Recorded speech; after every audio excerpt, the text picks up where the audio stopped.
Welcome to Journey to Joy Live, a podcast to promote wellness, resilience, and inspire joy. Be empowered to balance your mental, physical, financial, aspirational, and social health while providing mental health awareness and breaking down the stigma of mental illness in the Black community. I'm your host, Dr. Int Joy, and I'm here to help you transform life's challenges into opportunities for joy. Let's begin the journey together. Hello. We are here for episode 71. What's your why? Discover what makes you feel alive. And I have an awesome guest here with me today, Dr. Shunte Howze. Did I pronounce that right? I'm at the How? Oh, you're good. How? Awesome. So Dr. Shunte Howze is a dedicated advocate for human services and personal growth with a career spanning social services, community outreach, and coaching. She's the founder of Genesis Outreach, Inc., supporting over 9,500 families, and owner of Purpose Life Coaching Services, guiding individuals toward purpose-driven lives. Dr. Howze also leads SGH Consulting, empowering businesses in community care, an accomplished speaker and author. She recently released her book, Purpose Life, Creating Purpose from Within. Woohoo! So anything else you'd like to add to that, Dr. Howze? No, you have summed it up. I'm lady of all human service, social services, so I'm good. That sounds great. Awesome. And when I purchased your book, I didn't realize it was a journal. Does it come with a book or it's just a journal? We might as well talk about that a little bit. Yes, so it's just a journal. I didn't want to per se put a lot of prompting into it. I am working on a book, ironically, that you said that I have 3 that's been in queue, and now I'm releasing and moving some space so that I can finish what God has given me to start. But really, honestly, it's just a prompting journal at this point. Again, it was actually just a flow of how I start my day. Typically every morning I lie in the bed and just kind of pray and I meditate and I find one scripture that I'm going to focus on for the day. And then I'm going to do my affirmations for the day. And then I do my mind dump at the end of the evening. And then I do gratitude, at least three things I'm grateful for. And so that is how I've done my day. And so I was like, you know what, maybe I'll create a journal for this and allow somebody to kind of have at least a guide on how to start their day and, what works for me. That's awesome. Creating purpose from within, your year of being intentional, because we have to be intentional about our purpose, affirming who you are and sticking to your goals. I love it. And it's really exactly what you said. It's like all these pages and like looking at what your scripture of the day is, because it's nice to tie in our spirituality. And 3 affirmations I am always talking about. I am positive affirmations, because we optimism, gratitude, all of that goes a long way. So thank you. And everyone get it. I've got it from Amazon. Is it anywhere else you can find it? I'm on my website, which is purposelifecoaching.com. And it's on there now. And of course, I do a lot of different events where I actually have them, and I'll sign them as well in person. Well, let's talk about your why. I'm all about like transparency. I feel like when we talk about our stories and we feel empowered to do that, we empower other people. So what's your why? What's your story? How did you get into what you're doing? Okay, so I've been in social services for a very long time, everything from case management to overseeing multiple group homes throughout the state of Georgia. It was actually 11 families. My kids were there from DFACS, Department of Family and Children's Services, as well as Department of Juvenile Justice. Many of my kids, when they age out of the system, many of them were basically, they didn't have an opportunity to return home. So they went out into the community. And after doing all that, until 2008, I actually had my first daughter, which is Genesis. I actually named my nonprofit. Well, really named her after the nonprofit. And so I realized I couldn't really do things on the level that I was doing it now that I have my own child. So I still wanted to be able to touch those children because I call them my kids. I still need to be a parent to the child that God has blessed me with physically that I've birthed. And so from there, I actually started 2 things. I started my consulting business, which is SGH Consulting Supportive Services, as well as Genesis Outreach, which is my nonprofit. And it really is like a resource center. My kids would call me for everything from clothes to shoes to money to bus fare to I need a job to I need some food. Somebody started sharing with me about what a nonprofit is. I was like, okay, you know what? Boom, I'll start a nonprofit. So that's how I started the nonprofit. And at the same token, I was one of those moms that were like, I don't want to put my child in daycare until she can talk. I don't just want it to child. I'm from Alabama, so I had no immediate family that was Mm. take care and nurture my precious jewel. Mhm. Okay, God, what am I going to do now? And so, honestly, from the company closing down, I was like, okay, I can start a consulting business. And honestly, it was God just telling me because I don't have an MBA, I didn't go to school for business at all. I was like, I've given you everything that you need. I've given you the relationships, I've given you the knowledge, I've given you everything you need. You can start a consulting business. It's like, okay. And supportive services kind of ties in at the end. So I started this consulting business. I'm doing well, I'm making decent money, figuring out the scope of things from like, okay, how do I do a consultation? What does that look like? Let me figure out what a form looks like. And I'm Googling and all these different paths and all these different things. And things were like up and down with any business. And so I got tired, started working at Fort McPherson for a few minutes before they moved to Fort Bragg, doing the Army Reserve family programs because I'm a military brat. So that Yeah, was right. dear to my heart. Mhm. And then from there, I was like, okay, went through a divorce with all of this. Ended up expecting with my youngest daughter. Gotcha. And went through a divorce in the middle of all of this. That was in 2013. But with that, how I got to Purpose Life was essentially this. I got burnt out of just a consultant. Either people had money or they didn't have money, or they want you to do things in the name of Jesus and God gonna bless you. Mhm. Had the nonprofit pouring out. And I remember on your last episode, you said you can't give from an empty cup. So I realized I can't just keep giving from an empty cup, that I need to give from my overflow. So like, okay, I'm, doing the nonprofit, I'm doing good. I don't receive any form of income from that at all. And so in 2019, I sat down and said, okay, God, I'm tired. Like, what Mhm. is it I'm supposed to be doing? Because I'm kind of tapped out. God gives us certain things. He's given us skills, he's given us gifts, but then he also gives us our purpose. So that's actually how I ended up starting Purpose Life Coaching. Because I was tapped out of school, got a doctor. I'm like, okay, I'm done with that. Didn't want to sit in long training sessions. And so went through, got the certification for life coaching. Right. And then I said, Purpose Life, what does that mean? And God was like, I want you to do purpose with a D, because whatever it is that you're destined to become, you will. You just have to trust your process, but it's purpose with a D because it's already inside of you. You just got to go through the process to get there. So this is my thing that I'm really, really enjoying, because it's not just a business, it's my ministry. And just being able to pour into people, to help people to figure out what their purpose is, because it's already there. And then from a coaching aspect versus therapy such as you're in, I'm just taking where you are and moving you forward. Where I'm not per se deep diving back into the full background of childhood to get people where they are, but it's to take them where they are and move them forward. And I absolutely enjoy doing this coaching, so much so that I've had to make some life decisions in 2024 that will roll out in 2025 moving forward. So I have a state contract currently right now. And with that state contract, I've made millions. I've made really great money, right? Awesome. But with that, God told me my time is up.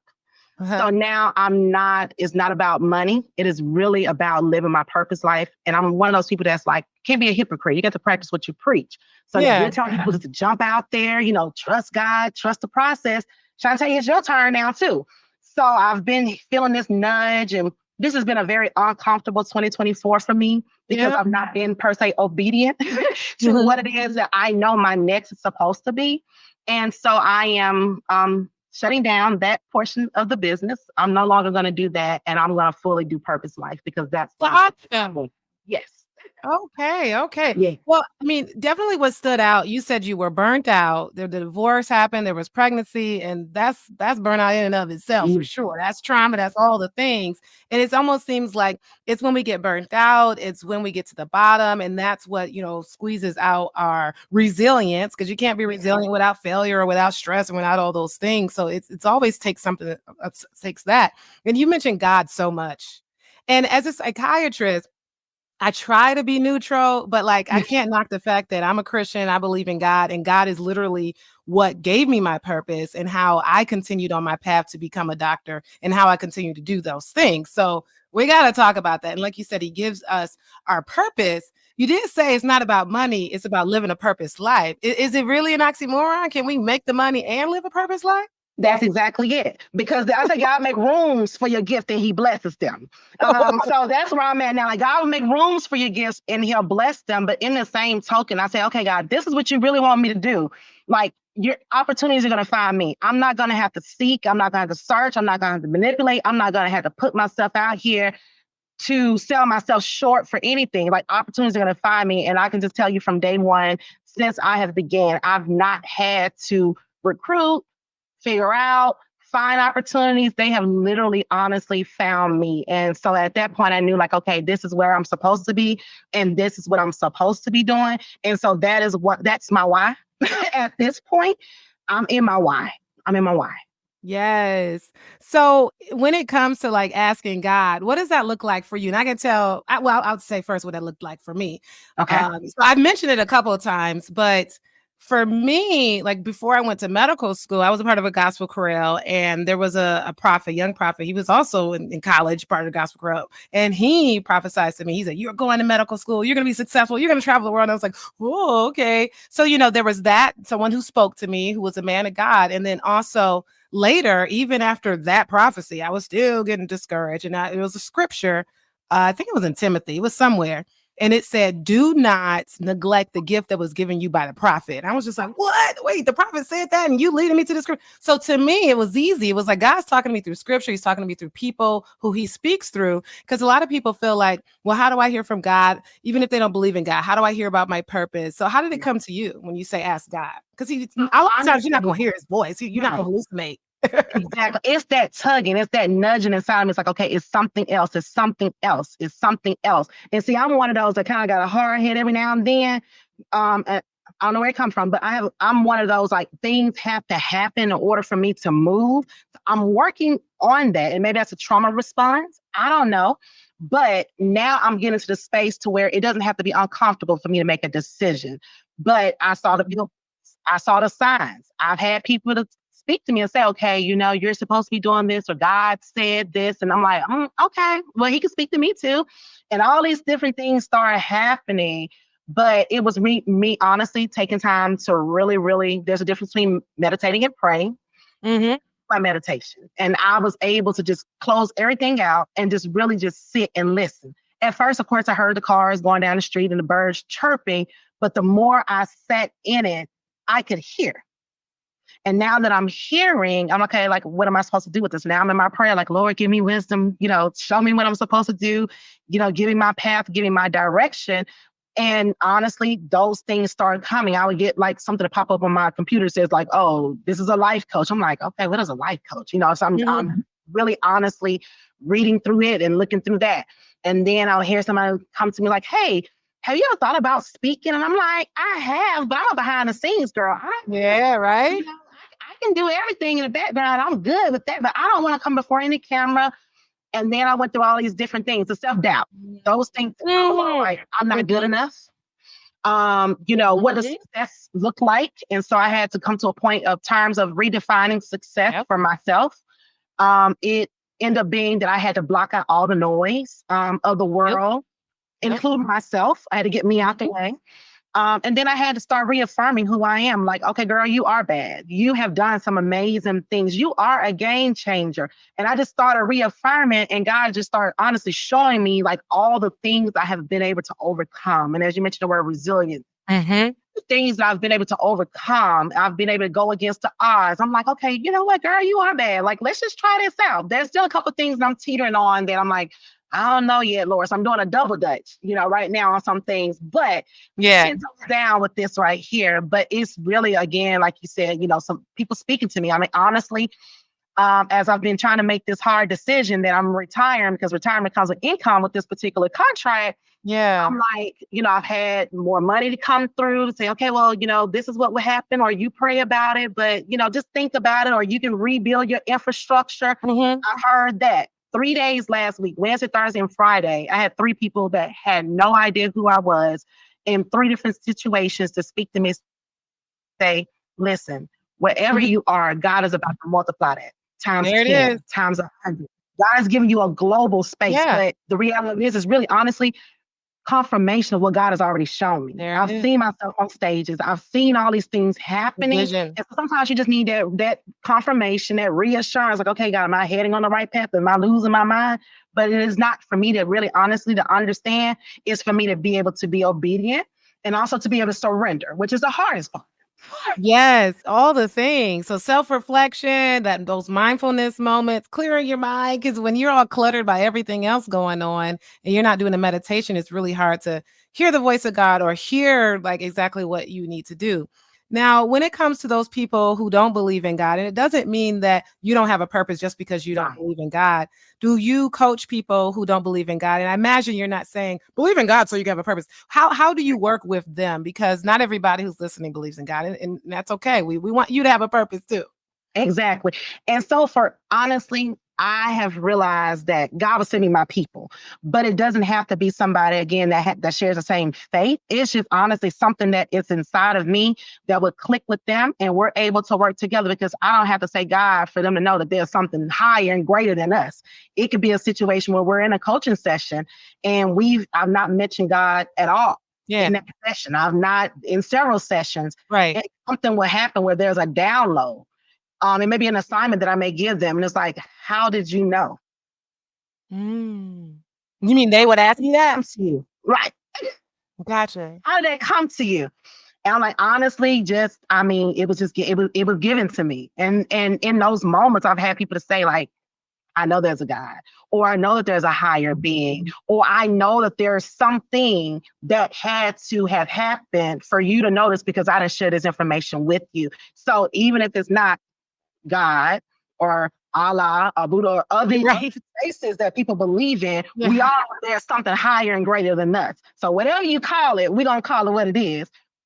We're gonna roll with it. So I don't have on my bio or my profile that I'm a Christian coach or Yeah. I'm just a life coach because I'm really coaching people through life. And maybe part of that coaching is to give an introduction through my lifestyle and things I've gone through. Like, Yeah. like, girl, it was a faith Mhm. walk. What is faith? So through conversation becomes introduction because even in working in the group homes, like we couldn't talk about religion or we couldn't talk about praying and that kind of stuff to the kids because they belong, they're placed by the state. So you have to separate state and religion. Mhm. However, I did have kids at times like, Dr. House, I don't know what I'm gonna do. I'm gonna just pray about it. I'm like, you know what? I think prayer Right. will change something. Yeah. You bring it in, you usher it in, and I'm gonna take you all the way there. But I'm gonna tiptoe with it because again, I do want to be respectful of people's beliefs. Yeah. Because we all have them. And it's not all just spirituality, too. It's a whole lot of belief systems that we have to work through and debunk in order for us to finally get to our truth. Debunk. Yeah, because there's a lot of core beliefs, and that's how cognitive behavioral therapy works. There's a lot Yeah, of core beliefs that we might have that's leading to our depression, our anxiety, and that we have to debunk in order to even get rid of that, let alone finding our purpose. So that's really good. Do you have any like structured tools that you give each client to help them get to their purpose, or it's kind of like a case by case? honestly, it's a case by case. It's even how I do social services now. I'm not one of those like real stringent, oh, I utilize this model or I Yeah, utilize yeah. it's Shantae's model at the end of the day. It's whatever. I kind of move, like they say, what was that? I forgot that song. When I move, you move just Yeah, like yeah, that. yeah. That's me. I'm like, I Good. move that the way you want to move. I meet people where they are, be it Mhm. their mental, their physical body, or whatever the case may be. I meet people where they are because I realize that if I can meet people where they are, I can help them to excel to the level where they need to be. But if I'm coming here and they're here, we're not going to be able to connect. So I always find that good space to where they are, and I work through that on in the way that they best get their, I'm gonna say their meet their goals or Yeah. reach their goals or where they enter their higher self or whatever it is. Meet them where they are. I do coaching, I do virtual sessions, but I also I have individuals I meet at the park. It's like, okay, girl, let's walk Oh, and talk. nice. Let's walk and talk.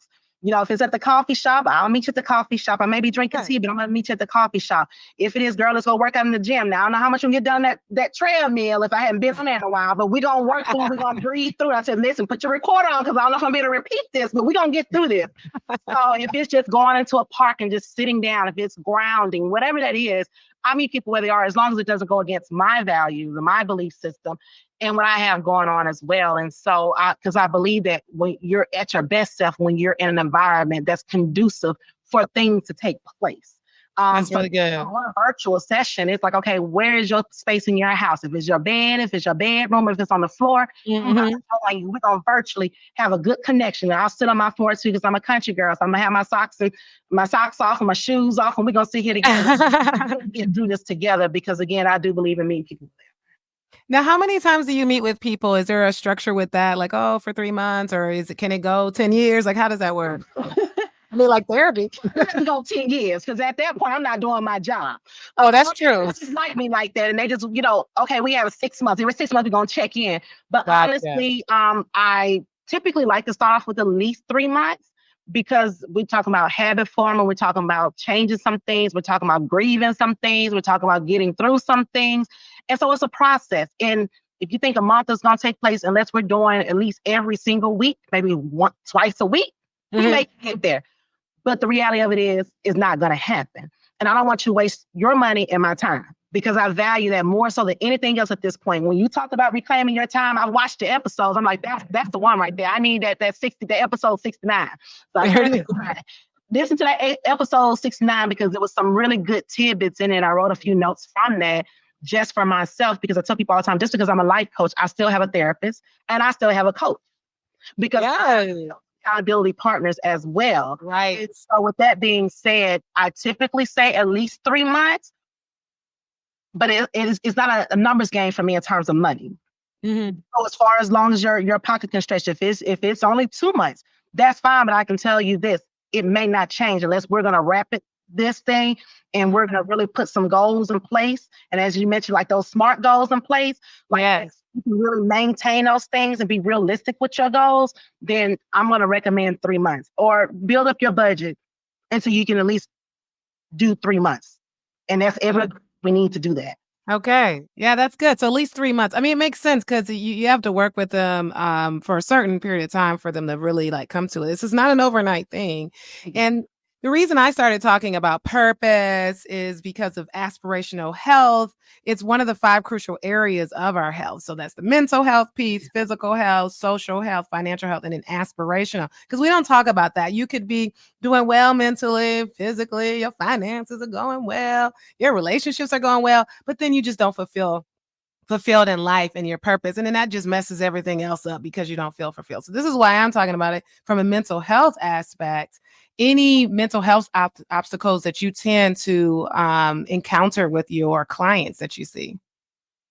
Like whether depression gets in the way, some type of trauma, like you have to coach them through that and then say, hey, you should see a therapist. Like, yes. So a lot of, and it's funny, sometimes God sends you. It would, and that's the old version of you or the other parts of you that you've had to work through. And I say I become my own first project first before working with someone else on things. And so most of the individuals, my clients have come to me, have had daddy issues. My parents went through divorce when I was, younger.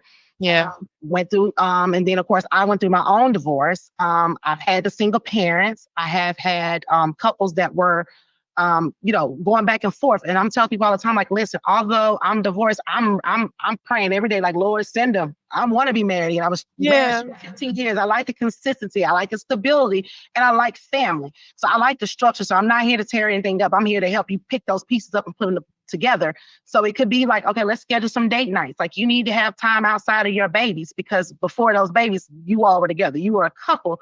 So figuring out how to build out time, even if it's scheduled intimate sessions, even if it's scheduled, date nights or whatever. And then, have some to come to me that were in relationships that's like, well, he never comes up with any ideas. And so I would tell him like, okay, listen, how about you all get together one evening where you're just in those really good touchy moments? Like, man, what do you want to do? And what are some ideas that you have? I said, you can go to Dollar Tree, get your box. They have the little boxes with the little top, and you get your box with your top. And he put his ideas in here, and you put your ideas in here. And even if it's twice a month, he pulled from your box, you pull from his box. That you both want to do. But again, keeping the intimacy in a relationship because you got to keep that honey dripping from the moon because you're going to have some times. But how do you put that piece back together? I've worked with families where the parent is just all over the place. I've worked with blended families. I had a stepfather as well. So I understand what that blending looks like and how that can also be challenging. Although I easily went in, it took my brother a while because that's not my dad. So it took a level of respect and my mom working through and my stepdad working through for all of us figuring out how we can coexist as a family while now still bringing my stepdad, my biological father into the pieces and bringing my stepdad's ex-wife into the pieces and his other daughter into the pieces. And I was like, this is what family looks like. Some people are like, oh, I'm like, listen, this is what family looks like. It's all of that and some. And then, of course, I have those that are dealing with the stress, depression, definitely trauma. You mentioned that successful woman that has it all together, has the family, successful children. And honestly, that's one of my individuals I've worked with in the past. I mean, everything is going great financially, but now it's like, who am I out there? My husband, my children, my job, and my money. I had to go through that process because I had to go through the stripping of my roles. Outside of all these roles, these titles, who am I? Like redefining yourself. Redefining myself. Yeah. Yeah. And while we're on that, you mentioned therapy, you mentioned your own life coach, and of course, you mentioned trying to reclaim your time and things like that. Now, so how do you balance your own self-care with serving others? Because you definitely give and give to a lot of people. Awesome. So that's a great question. So one of the things that you mentioned in your last session was about the word saying no, the power of no. So I'm better because I am one that is naturally a giver. I'm naturally naturally like, oh, you ask me this and I'm gonna give you 1,001 resources. But what I had to accomplish and get to there was the power of no. And that was also again that those reaffirming myself, like you're not a bad person because you said no. You're not a selfish person because you said no. Imagine what you would be like if you got some rest instead of going to celebrate this person's birthday. Just get them a gift, send them something. Take them to dinner on another day. Take them to lunch on another day. It's okay. And to my children, at times I'm like, okay, baby, it's like you all know, mommy go hard for you. I do that, but today we're going to have to just sit in the house and chill this weekend. We're not going to go anywhere. We're going to just relax. So the power of no. I actually now I schedule my days around my children because I'm a mommy first. God me with my kids. So typically my oldest one, she's driving now. She's 16, so she's driving herself. Oh, still up in the morning times to say, baby, have a good day. So that's 5:15 in the morning for her. Making certain she's good. 6:30, she's letting me know she's out the house and she's driving to school. She'll text me, let me know she made it. Great. So that next 30 minutes is me spending time again going through my journal prompts. So I'm like, so I'll go on my Bible plan, my Bible app. I'll look at the scripture for the day. I have Bible plans that I'm reading alone, and I have one that I'm reading with a friend. So I'll go through my Bible app, read a couple, like whatever that devotional is for the day, and get past that. And I'll allow there a few more minutes, and then I'm up. So I know by 7:30 I'm up because I'm having to get my youngest daughter up. So I have time. So I'm scheduling things. I'm very calculated when it comes down to time. That's good. So prioritizing, scheduling. Exactly. I'm getting her out the bed while she's getting ready. I'm cooking breakfast because I'm the old school mom. I'm cooking breakfast every morning and I'm making lunch. And they like their stuff fresh. So again, I'm that mom. So I'm cooking her breakfast, getting her lunch ready. By 8:45, we're out the house. So we still have our time. So now I've had to, because she's in middle school now. So elementary, 8:10. Middle school out here in Gwinnett, we're like 9:10, 9:15. So now they're in banker's hours. So I'm like, okay, guys, what do? It took me about 3 weeks to honestly readjust my schedule because I was used to getting up, drop her off at school at 8:10. In 10 minutes, 15 minutes, I'm at somebody's park. I'm doing my 3 miles of walking. And then I'm starting my work day by 9 o'clock, 9:30 at the latest.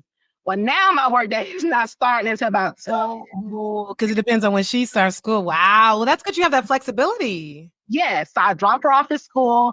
And at that point, I'm straight into my work day. And then she doesn't get out of school until 4 o'clock. Again, my high school, she's driving herself. She got a job now and she's making her coins. So she's good, but I try now to do everything between, I guess, like a 10 and 30 because then I pick her up as well. And she's in gymnastics. I build everything around my girls. And then I know the days that she's at gymnastics, then I can do evening coaching sessions.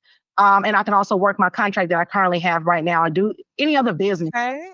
So I do my grocery shopping. Anything I'm doing it around my girls' schedules because, again, at the end of the day, I'm a mommy first. Yeah. everything is tied around their schedule. So if I know that she has a competition, or my daughter's off now and she wants to do a mommy evening, we go get our nails done and go to the movies, then everything else has to stop. World stops for 5 minutes because now it's about Genesis and Zion. World can clock back in. Right. And it sounds like you're still getting in time for yourself, at least in the morning when you meditate. Exactly. And then they know it's mommy time. So 9 o'clock, it's like, oh, good. That she does not have practice. 9 o'clock, I'm clock. Mommy is mommy time out. I'm coming to my room. I mean, lying in bed until the TV is watching me. That's why I can't get through a series right now, or I'm reading a book, or it's just my time. But they know it's mommy's time.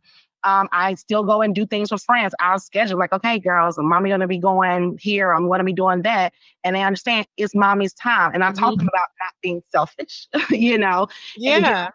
Because I'm a better mommy if I take a nap. I'm a better mommy if I have a chance to go and play with my friends like you all play with your friends. I don't cut in on your time.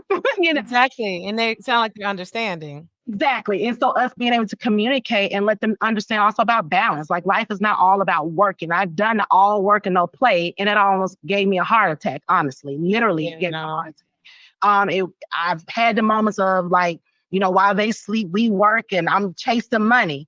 And all but then you're not getting sleep. Right, exactly. Started having heart palpitations, and I'm like, okay, you know what? My girls need me. Yep. That was stress. That was overworking. I'm not chasing money anymore. Like I'm a magnet. I'm a money magnet. It's gonna find me. Opportunities are gonna find me. But what I'm not gonna do is keep on doing this right here, and I can't enjoy it because I know some millionaires. They have great money, but they don't enjoy life because now they're sick. I'm like, no, I want to be able to enjoy. I want to be on somebody's island or on my own island somewhere. And I want to be able to, like you, get up and run or do some things. Yeah. I want to be healthy. I want to be able to spend my money and versus, all this other stuff. So I'm in a different space, but it took me honestly some time to get there. It wasn't an overnight thing. Of the way we were raised, especially as women. You're a superwoman. You go and you save the world, save everybody, and we go until we can't go with that anymore. You're a mom, so you don't say no to your kids. You make certain that you put in all this time of homework and all this other stuff, and you go to all the PTAs and you join all the room parents. And I was in that phase for a while. Oh boy. Ooh, yeah. Done all that, and I've had to learn things the hard way. So that's what I'm saying. Now I'm doing it all. Now it's the point of, okay, Shunte, balance. So I've learned how to balance my work life. And because I went through all those things, now I'm able to say and help somebody else through my journey and my story to say, okay, listen, I'm going to tell you now, you need to spend time with your husband. Because if you don't, when those kids grow up and they leave, if you don't have an intimate relationship, there's not going to be any more of you and him, because it was the kids that kept the glue. Oh my gosh. That's what I'm noticing. Like when you have all these little, not little relationships, big, huge, like meaningful relationships, you're a parent and you're a spouse, you are psychiatrist, therapist, coach, whatever you are, you have to do all that. And it seems like, it seems like sometimes the spouse gets the back end. So like, for instance, I wake up, I might run, I go to work, I see patients. So they're getting the best me. Then my kids are getting the best me because, they're kids, they're toddler and baby and the 13-year-old. Like, I have to take care of them. So then I'm tired. And then hubby's like, well, what about me? So then I learn, I'm like, oh, okay, wait, let me prioritize you too. Because technically the Bible says you got to prioritize your spouse over your kids. That's right. That's right. So it's about reframing, like, mentally about this. But that's why you really have to give into yourself first. So at least you're not feeling like you're neglecting yourself. But after the kids go to sleep, that's hubby times when we watch Love is Blind together. We watch our little shows together, So you're right about that. So we can't neglect the spouse. And it can be a lot. But it's just figuring out what also works for you, because I also found too that people want to tell you their stuff and what works for them. And we'll take your ideas, but I also have to fit it in the framework of my life and what my life looks like. Yeah. So it's different. What works for other people may not work for you, and that's okay. You'll find what works for you.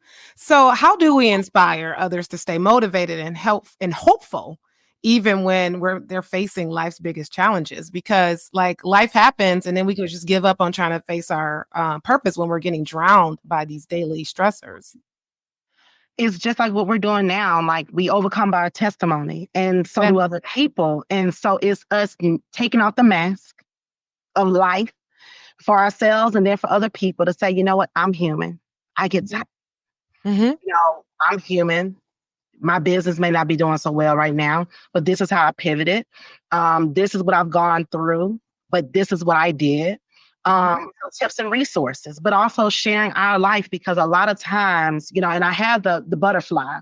After really understanding and learning like the process that the butterfly goes through, I'm like, dang, that's me. So you go to caterpillar and then you go through these phases and now you're in this cocoon. And then out of this cocoon, which is the ugly part, that's you shedding away, that's the debunking, that's the myths, that's the trauma, that's everything. That's that cocoon because you're now shedding, you're getting rid of some stuff in order to transform to that next level. And so I think that that's the other trust in the process, but helping people to understand I wasn't always here. I wasn't always on this level of income. I wasn't always this happy joy. I've had my moments where I'm like, okay, woe is me. Like you say, you know how much I can bear, but this right here, I don't even know. Like you're gonna have to help a sister out. I think we got to bear this. Right. Exactly. So then going through that and sharing those stories to say, this is how I got here. Your journey may be a little different than mine, but you two can get there as well. But us being able to have dialogues like this, I think that is so amazing. Although people don't embrace, social media like they could or should. Yeah. Or embrace YouTube or radio and whatever. But I think that we have all these avenues to be able to give messages, to give people hope, to let people know, like, I did it, you can do it too.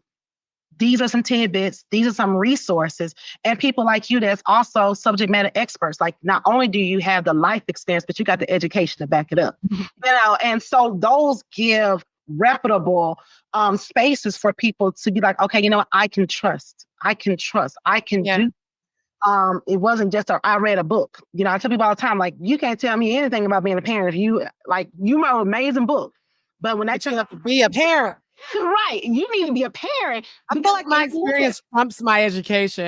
I just when I teach parents, I'm going off of my experience. I'm just like, okay, the education is kind of like exactly. But being able to be so amazing like that, to be able to interchange is absolutely amazing. And if we think about even where we started in our businesses and how much we've grown, I know this will be episode 71, but you think about that day one, and where you started and the things that you started off with, maybe even equipment that you started off with, and now you're doing amazing things, but this is how life happens.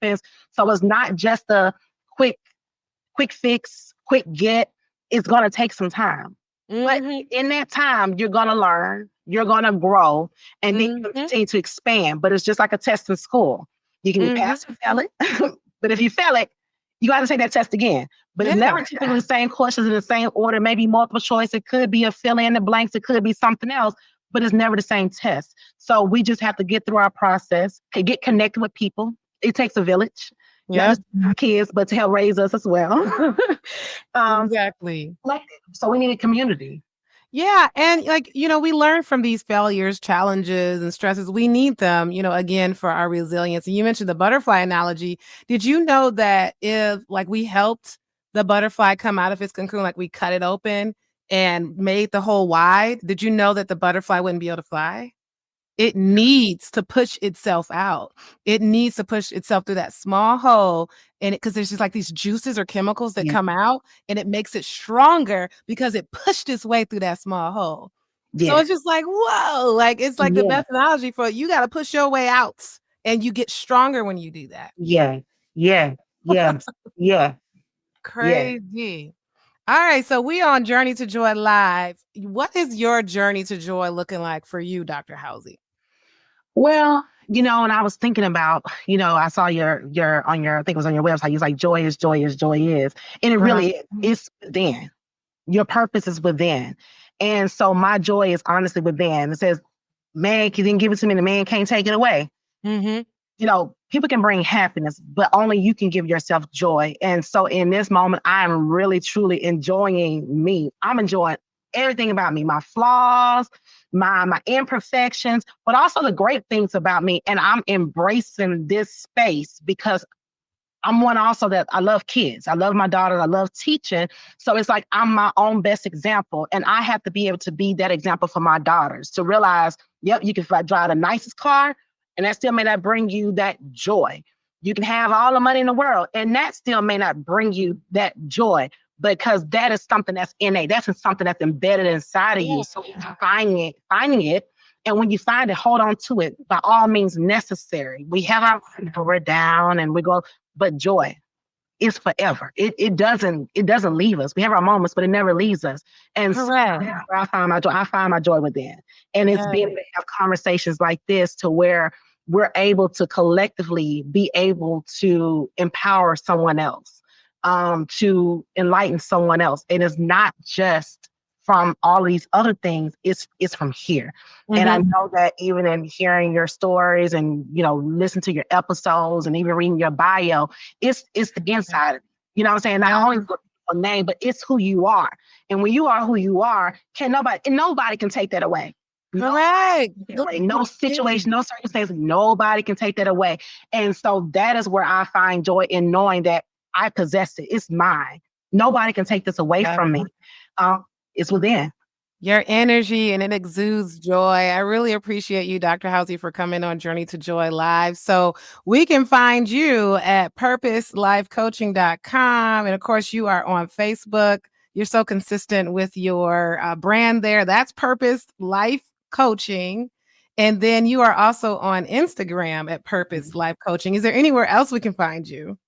I'm on LinkedIn as Purpose Life Coaching as well. I will eventually. I have a YouTube channel that's private right now because I'm still working on this jump. But I'm inspired by you to jump. We'll see how this goes. But I'm believing for 2025. So I'll be opening up my YouTube channel, making it public. Hopefully, I'm gonna hold myself accountable. So I'm gonna say by January 1. There it is. Page. I'm giving myself a deadline. It's not a smart goal until you put a date to it. So I got everything else, but now I got to put my date to it. So yeah. You can do it. Awesome. Well, I really appreciate you for coming on. This has been an exciting discussion. I'm sure we are touching somebody who is listening and learning about how they can find purpose, even despite these challenges that life gives us. Thank you so much and hope to talk to you more. Absolutely. Thank you. I appreciate it. This has been an Enjoy Life production. If you're in a crisis, don't hesitate. Call, text, or chat 988 for immediate support. Please note, this podcast is for informational purposes only and is not a substitute for professional treatment. If you're looking for therapy or medication management through Enjoy Life, visit www.drenjoylife.com to request a consultation. I accept Aetna for Georgia residents, and out-of-pocket services are available for others. I'm licensed in Georgia, Florida, Michigan, Tennessee, Maryland, Wisconsin, New Hampshire, Illinois, Virginia, and Minnesota. Be sure to grab your copy of the Enjoyno on Amazon for $39.08 to help you on your wellness journey. And remember, Journey to Joy Live is every Thursday at 7 p.m. Thank you for joining me. And until next time, may you continue to transform challenges into joy.